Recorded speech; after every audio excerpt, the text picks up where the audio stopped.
Let's move to our final hour. We're on the downward slope now, colleagues, and you're about to see a remarkable human being. So, Bev, if you'd like to share your screen, I'm going to introduce you now.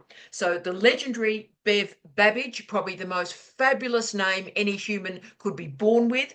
Now, currently, Bev is completing her PhD.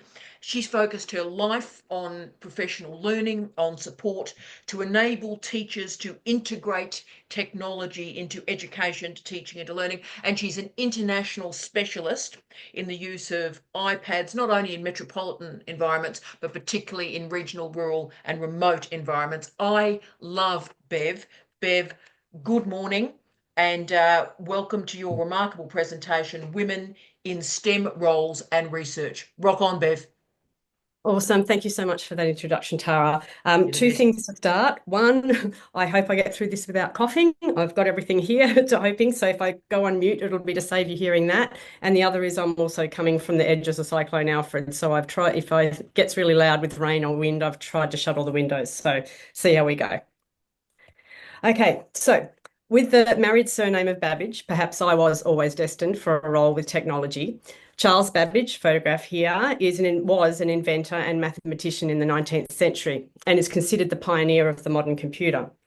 Babbage is my married name, and we have no idea if our family is related, but people have often commented that I have a fantastic name for my job, working with technology. And like Tara just said, apparently Bev Babbage has quite a ring to it. I live in regional New South Wales in Australia, on beautiful Gumbaynggirr land in Coffs Harbour. I was a stay-at-home mum for 16 years and loved every minute.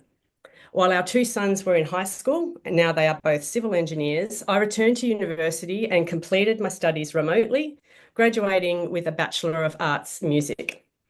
At the time, I had no intention of working and had always said if I went back to university, it would be for enjoyment, not employment. So I studied music and French. After volunteering at my son's school and always wanting to be a teacher when I was young, I then decided I would do my graduate diploma of education and train to become a secondary music teacher.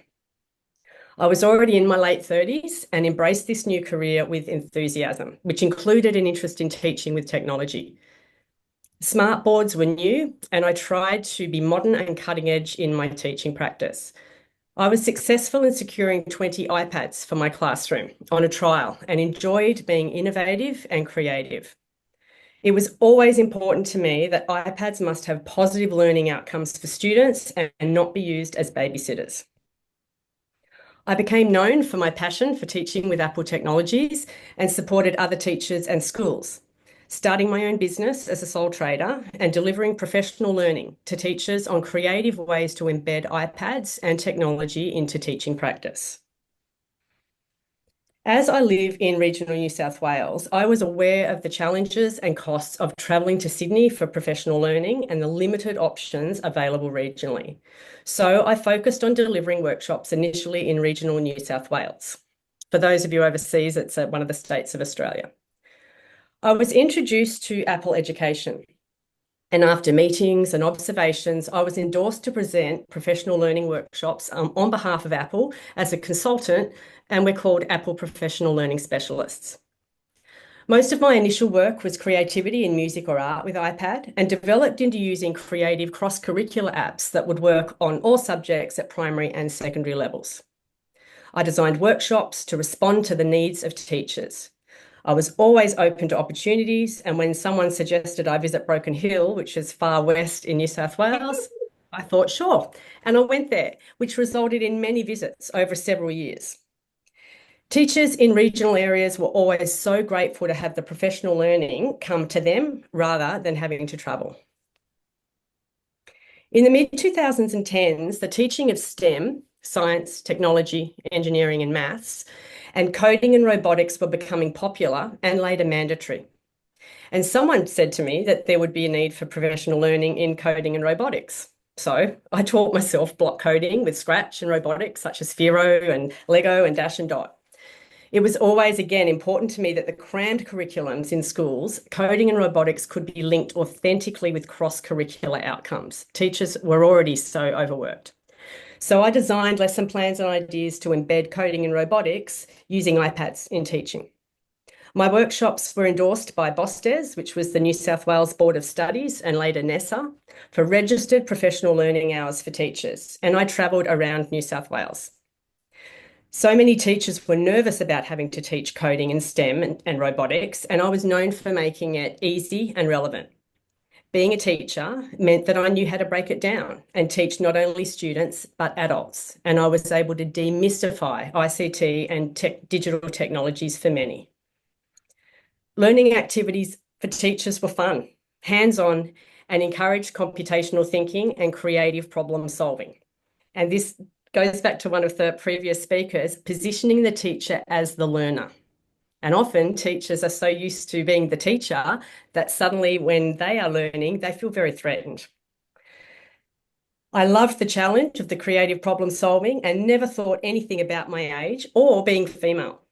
I was just being responsive, seeing opportunities, and enjoyed the challenges and the travel. Running my own business, I created my own work and opportunities, but I also presented workshops and training for Apple. I extended into regional Queensland, the state further north from me, as there was a need, and visited some amazing places while I worked. This, of course, was in the days before so much training went online post-COVID. Following other opportunities and spreading further north to areas such as Alice Springs and Yalara, which for those of you, if you've heard of Uluru or Ayers Rock, is right in the centre of Australia in the Northern Territory, I was fortunate to start working with some First Nations organisations such as Indigenous Digital Excellence, followed by work for the first time in a remote Aboriginal community, very small in the middle of Australia in the Northern Territory. It was through this work and my connections that I was offered the role of Apple Professional Learning Specialist on a new pilot project with Apple, working with remote First Nations communities in Northeast Arnhem Land. Working in schools with teachers, both Yolngu, who are the traditional people, and Ballanda, non-Yolngu people, and students, I trained teachers on how to embed iPads into their teaching and learning programs, connecting with culture and First Nations languages. To do this, I had to take time, move at the speed of trust, and listen, being ever respectful of the importance of cultural protocols. The Yolngu people are fortunate to learn Yolngu Mata as their first language. The focuses became the creation of culturally appropriate digital resources in Yolngu Mata and upskilling the local Yolngu educators. This incredible experience led to great professional and personal growth. Through close collaborations and relationship building, I have learnt from and been guided by the wisdom of Yolngu elders, educators, and community members in how to teach their young people and how to best support them in teaching their language and culture in accordance with their aspirations for their children's futures. Following the learnings and successes of the Arnhem Land project, the project extended into the Kimberley region of Western Australia with Catholic education. These remote communities in the desert provided new learnings and challenges.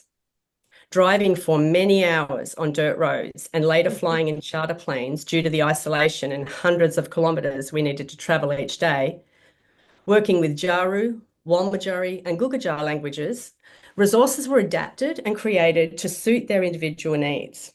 Some of these languages are endangered or under threat. This work has been nothing short of life-changing and has led me to my current focus, iPads in First Nations education and languages. Over 6 years of working in Northeast Arnhem Land and the Kimberley region with remote and very remote Aboriginal communities, I have learnt so much and had some unique opportunities and insights. I have often felt that I have learnt more than I have taught. It's been absolutely incredible. Watching how remote Aboriginal students and teachers have embraced using iPad technology has been inspiring. And watching how quickly they learnt the skills made me wonder whether there are connections with traditional First Nations pedagogies, which is the PhD I am researching now. iPads as a multimodal tool to support Yolngu Mata language and traditional ways of learning. Giving back to the communities that have helped welcome me so warmly. I am so fortunate to have the support of the Yolngu community in this research. I am navigating the academic world and honouring and acknowledging Indigenous methodologies, always guided by Yolngu ways of knowing, being, and doing. Technology enables me to be able to study remotely through Charles Darwin University from my regional home. Whilst there are barriers to regional and remote living, some of these barriers are being gradually dismantled with internet connectivity and flexible learning and study options. There is still progress to be made, especially for many of the very remote communities I visit. But satellite technologies are now opening up some regional and remote communities to the online world for the first time. Now, the reason I gave you this graphic is I can actually trace back to every step or fork in the road that led me to where I am now. But at the time, I had no idea that they were going to lead me to where I am. I've always been open to new challenges and learnings, and I've had a never say no mentality, take a calculated risk. As I near my 56th birthday, I don't think about age as relevant, thank you, Tara, to my role. I am an educator, a teacher, and I teach. Now I teach how to use technology in education with remote Aboriginal communities. A few years ago, I met with a teacher for the first time in a very remote school. She was older than me and resistant to using technology in the classroom. I walked into the classroom, and when she looked up and saw me, she said, "Thank God you're old." I could have taken offense, and maybe I did a little, but I knew where she was coming from. At a certain age, she felt threatened, nervous, or intimidated, learning from a young person who may be judging her for her lack of digital abilities. She was relieved that she was learning from a woman closer to her age who might understand her needs and judge less. But as I now embrace being a grandmother, there is this. In 2019, on one of my visits to Northeast Arnhem Land, I was lucky enough to meet some people from NASA, there for the upcoming launch of a rocket. I met Susan Finley, the longest serving woman in NASA. She began working in 1958 at NASA's Jet Propulsion Laboratory with unmanned rockets, working as a human computer, similar to those inspiring women in the movie Hidden Figures, who worked as human computers on manned rockets. Wow. Susan is mentioned in the book Rise of the Rocket Girls. She had worked at NASA for over 60 years when I met her and was in her late 80s. Absolutely incredible.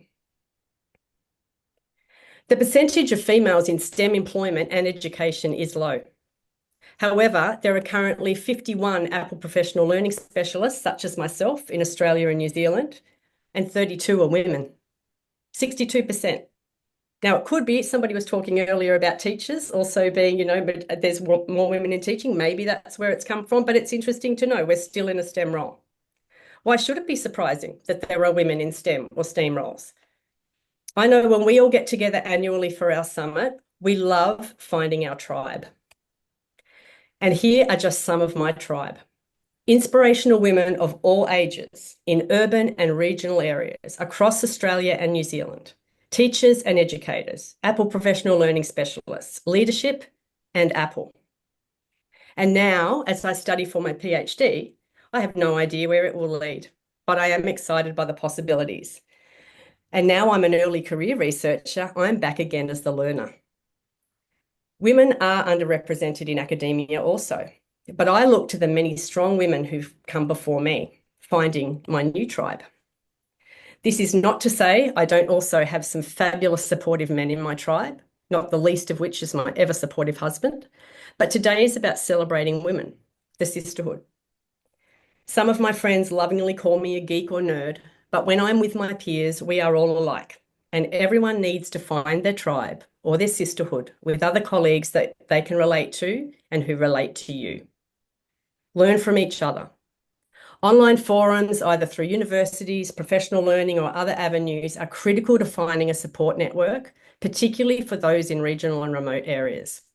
I have found these incredibly helpful as a regional researcher, helping to overcome the isolation that can happen when you spend hours each day at a computer, immersed in your own world, and can feel that you're not alone when you know there are others around. In fact, I met the inspirational Tara through one of these very forums that she facilitated. I close with a photo from Yirrkala in northeast Arnhem Land, a mural of another strong woman, Dr. Marika, a trailblazer for bilingual education and an inspiration. And that's where I will finish it. Thank you. Bev, you are absolutely amazing. I'm only just holding it together. You managed a cyclone, you managed a throat, and you've changed our lives. The